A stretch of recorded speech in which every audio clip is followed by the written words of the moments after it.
Feral Druid allows us druids to transform into a cat, ripping our enemies apart with our bare claws in this instant, with a lot of bleed, damage, and dots or damage over time spells. So this is going to be a full guide for the War Within Season 1, and I am going to be showing this in a very beginner-friendly format, but also veteran-friendly as well, giving you everything you need to know to succeed. Starting off with our stat priority, the main stat we are going to need, our primary stat, is of course agility. We're going to get more and more of this by getting a higher eye level of gear. So the higher the eye level of your gear, the better or more agility you're going to have. And that's your primary objective with gearing. After that, the stat priority that you can see on the screen now is the priority you're generally going to follow, but you only want to follow this if you're looking at two pieces of gear that are the same level. Overall, eye level is always going to reign king with more agility. Critical strike is going to increase the chance to do double damage. Mastery is individual for every spec. And for us as a Feral Druid, it's called Razor Claws. When we get more mastery, we increase the damage done by our cat, form bleed, and other periodic abilities and finishing moves. So basically, just all of our abilities pretty much are just going to be doing more damage for the more mastery we have. Haste is actually going to increase how fast we regenerate our energy, which is our main resource as a Feral Druid. And it's also going to increase how fast we attack, how fast our dots and our bleeds actually do damage to our enemies, and things like that. Versatility is actually the same for every class and spec. It increases damage and healing done while also reducing damage taken. It's a really good all-round ability. Then looking at our set bonus from the gear we're getting in Season 1, the 2 set means that our Tiger's Fury is going to increase our chance to critically strike, starting at 6% and then increasing every few seconds. And the 4 set means that our critical strikes with our combo point generating abilities increase direct damage of our next Ferocious Bite and Rampant Ferocity or Primal Wrath by 15%, stacking up to... Now, this may sound complex if you are a beginner watching. Don't worry, I'm going to fully explain what this means and how we're going to put it into action in the rotation part of this video. So moving on to the utilities and kind of defensive spells that we have as a druid, I'm going to be showing you the most important ones now. That's not to say that there aren't other utilities available. There are quite a lot you have as a druid in your toolkit. However, as a beginner, I do not want to overload you, and these are really the ones you need to worry about. Once you're more comfortable with the specialization, I would just go through your spellbook and the druid talent tree, so that's the talent tree on the left, and just see the other bits and bobs that you do have available. So starting off with, on the left, what we can do to our enemies to stop them, we've got Cyclone. Throwing our enemy up into the air, incapacitating them for a few seconds. That does mean that we can't attack them and they can't attack us. We've got Hibernate here, forcing our enemy to sleep for 40 seconds, but damage will awaken them. It does only work on beasts and dragonkin, so you need to kind of work out, who is my enemy here. We have Typhoon, one of my favorites. It's instant, so you can see I can use it on the move here on these target dummies. It's going to blast away your enemies, knocking them back, and also slowing them for a few seconds. Speaking of slows, we've got Ursul's Vortex here, and you can place this wherever you want. You can see here this vortex appears, and enemies inside it are going to be massively slowed. Now, when they try and exit it, they'll be pulled back into the center of the vortex when they first attempt to leave it. And lastly, we have Entangling Roots. You can see here, I'm going to entangle the target dummy in roots. Now, it sometimes will actually be interrupted by damage, but not always. Now on to the things we can do to improve our quality of life for us and our allies. We have Dash here, increasing your movement speed by 60% and immediately putting you into cat form.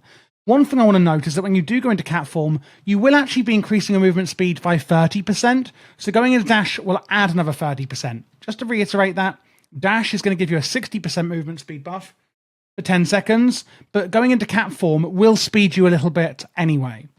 We've got Renewal, simply renewing 30% of your maximum health.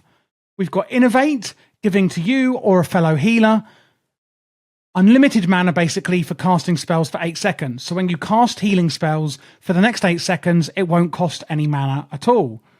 Then we've got Bark Skin, reducing damage taken while also increasing healing taken. Your skin is as tough as bark. And you can use it while stunned, feared, frozen, asleep, etc. And lastly, we have Mark of the Wild, increasing the versatility by 3% for you and any party or raid members. You can also use it on people in the wild. I could probably even use it on this NPC here. Let's see. No, it doesn't work. But you can use it on people just out in the wild. You can target them and then use it on them, and it will increase their versatility. Remember, that is the stat that increases damage and healing done and also decreases damage taken. So again, it will actually affect you, your party and raid members, or people that you target out in the open world. And that is it. The last one, as I said, go through your spellbook.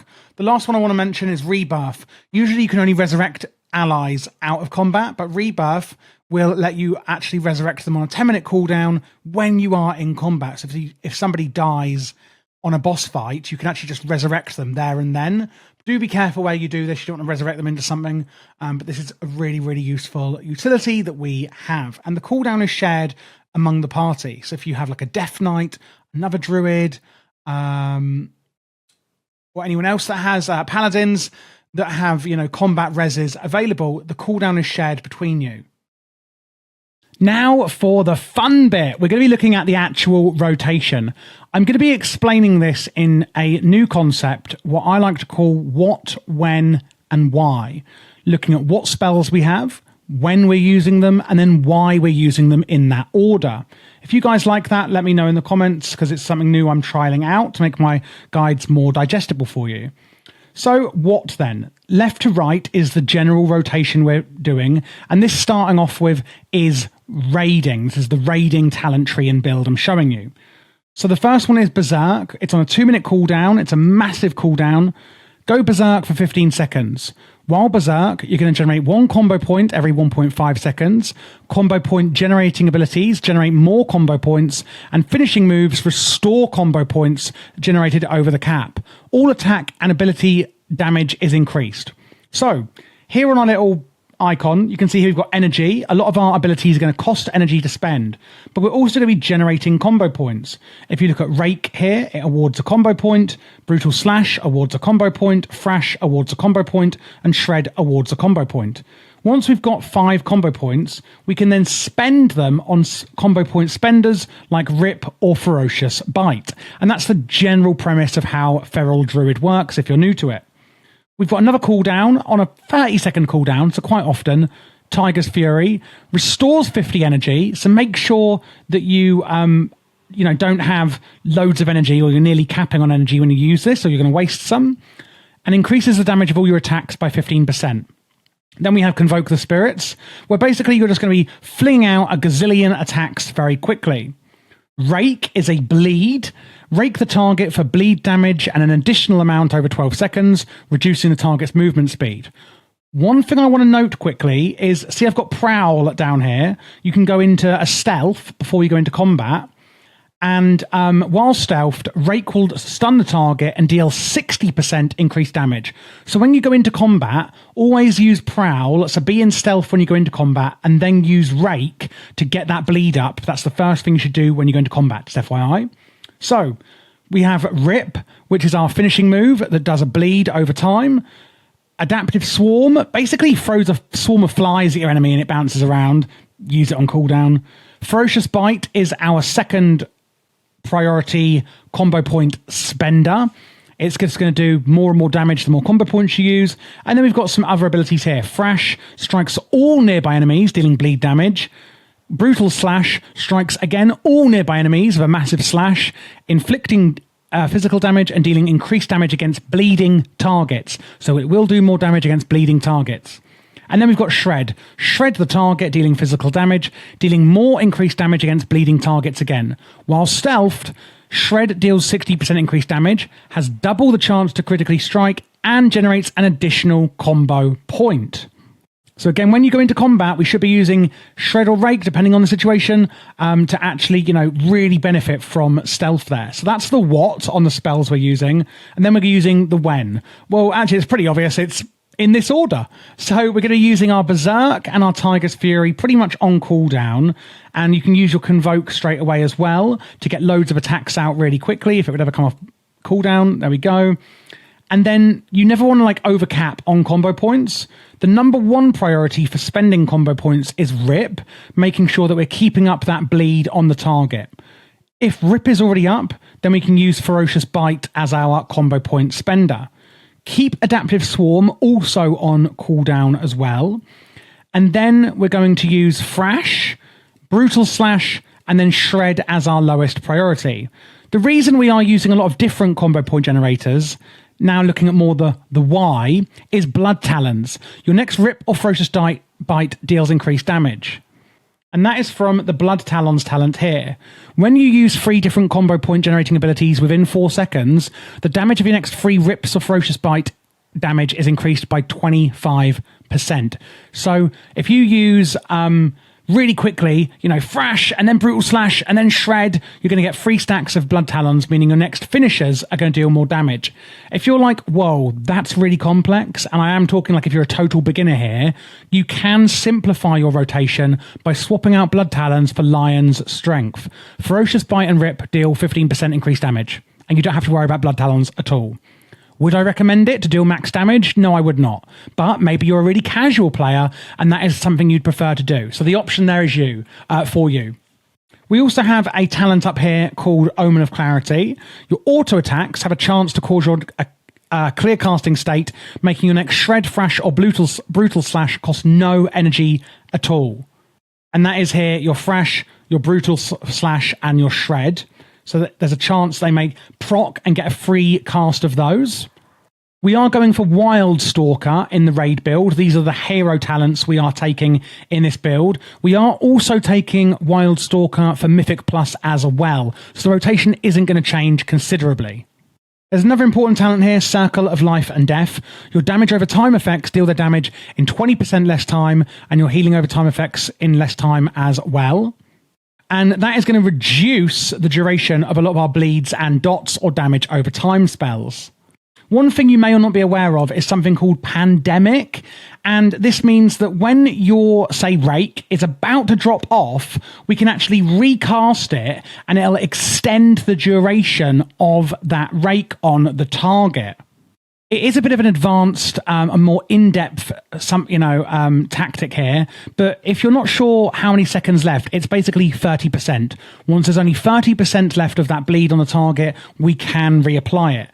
And the Circle of Life and Death talent does obviously reduce the durations that you may or may not be used to if you're already using or thinking about that tactic. If we now look at the Mythic Plus build, again, remember, Wildstalker is the same hero talents. I will be going through these in depth as they're new to this expansion shortly. I was too busy yapping. I wanted to show you which talents we were changing for Mythic Plus. There we go. You can see quite a few talents are changing, notably these two up here and this one down here. So we're gaining a ability called Primal Wrath. If I just go into cat form, this is a really great ability in Mythic Plus because it's an AoE version of Rip.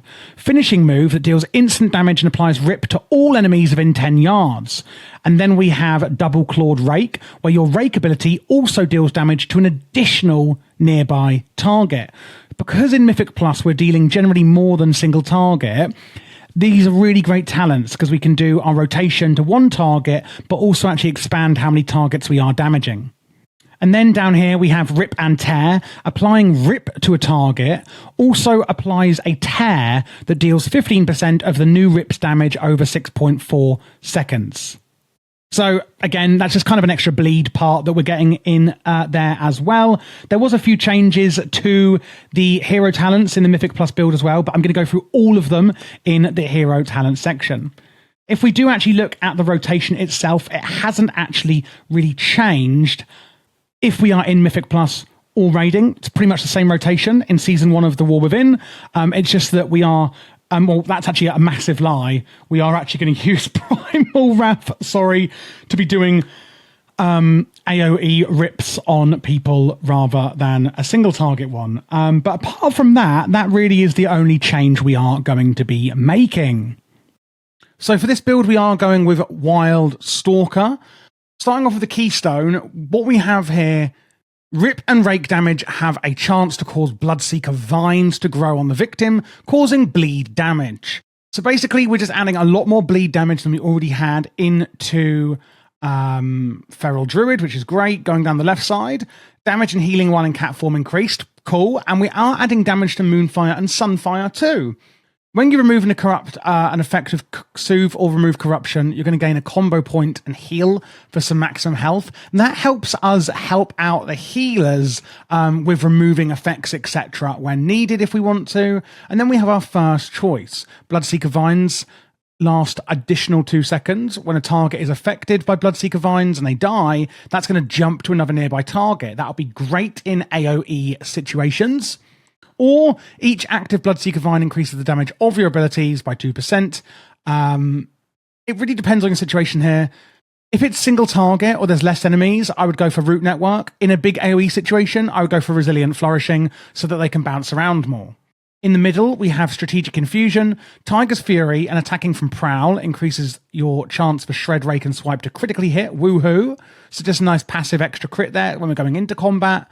During Bark Skin, your movement speed is increased, and every second, flowers grow beneath your feet that heal allies. That's just some nice defensives there when we're using our Bark Skin cooldown and a little bit of extra healing. Enemies pulled into Ursul's Vortex may be rooted in place for 3 seconds. If you do not need the healing, go for Entangling Vortex. This is making an already amazing ability even more amazing. I absolutely love this one. It's going to be great in so many situations where Ursul's Vortex usually just slows our enemy. Now it's completely rooting them as well.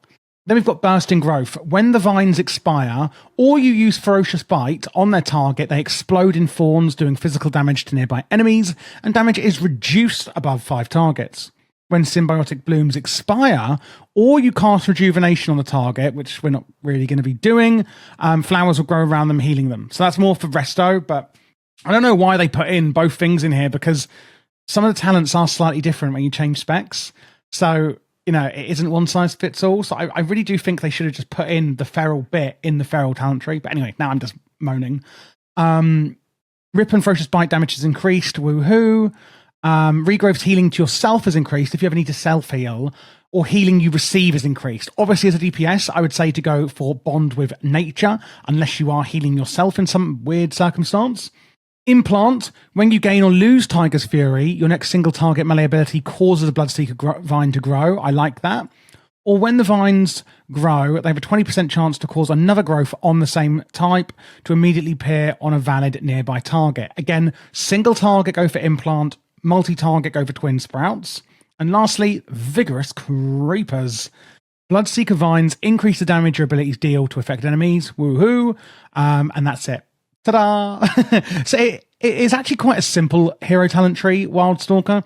It's adding an extra, in my opinion, quite a cool bleed effect with the Bloodseeker Vines. Ferocious Bite exploding them in thorns damage, adding some self-healing and kind of utilities there when we're soothing or removing effects from our allies and enemies, doing a little bit of off-healing there as well. I think they could have gone further into this. Something about it feels a tad lackluster still, even though I really do enjoy the premise of this talent tree. But overall, I really quite do like it. Finally, looking at the consumables, they have, of course, all just changed. We're in the new expansion, The War Within. A few things have actually changed, and I love the changes. Let's start off by looking at the enchants. A few things have changed. We've got new ways to add sockets to our gear, gem sockets, from the weekly vault. And this is now called Nerubian Gem Weavers. You can add a socket to your head, wrist, and waist. You can get those in your weekly vault. It's also changed how we add sockets. Am I just like deja vuing myself right now? In the Dragonflight, you could have up to 3 sockets on your neck. Now it's 2. However, you can have 2 sockets on every piece of jewelry, which I love. So you can add 2 sockets on your neck with the Magnificent Jeweler's setting, and also on each individual ring for 6 gem sockets on your jewelry. Right, thank God I've said that. On the cloak, we're going for Chant of Winged Grace. This adds avoidance and also some fall damage reduction. Crystalline Radiance on the chest, adding priority stat. And on the wrist, it's avoidance as well.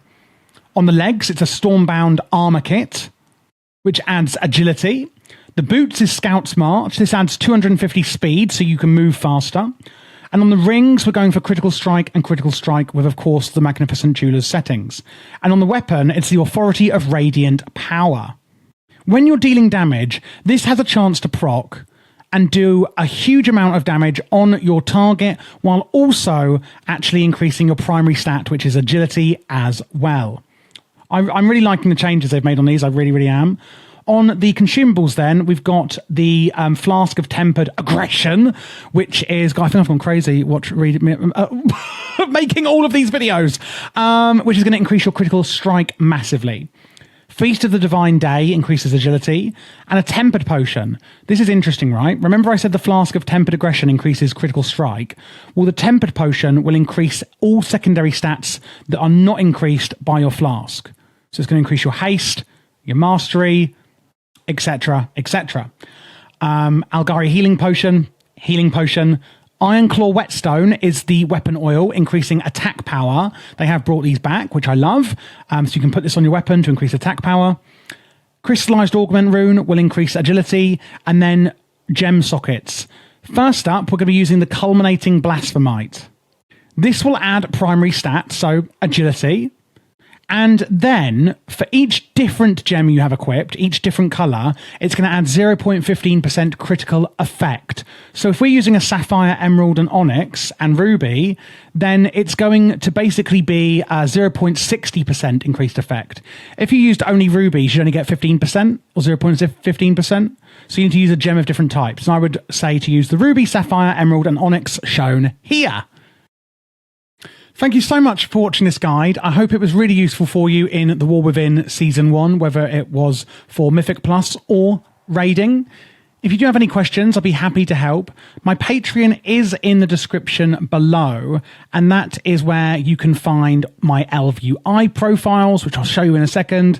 And also, I'm putting together a huge macro list for every single spec that's going to be really useful for you in The War Within as well. I am doing all classes and specs for The War Within, so if you are new to the channel, then please do click this playlist here to check out what else I have, which is all of them. There will also be PvP guides on this channel as well for War Within Season 1, so make sure to look out for that. This here is the UI that I was referring to.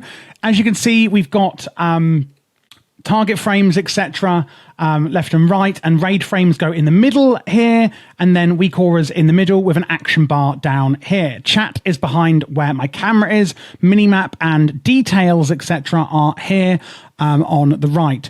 All of the plater profiles, the voodoo, the LVUI, etc., details profile has all been made by me. And again, you can get this on my Patreon should you like it.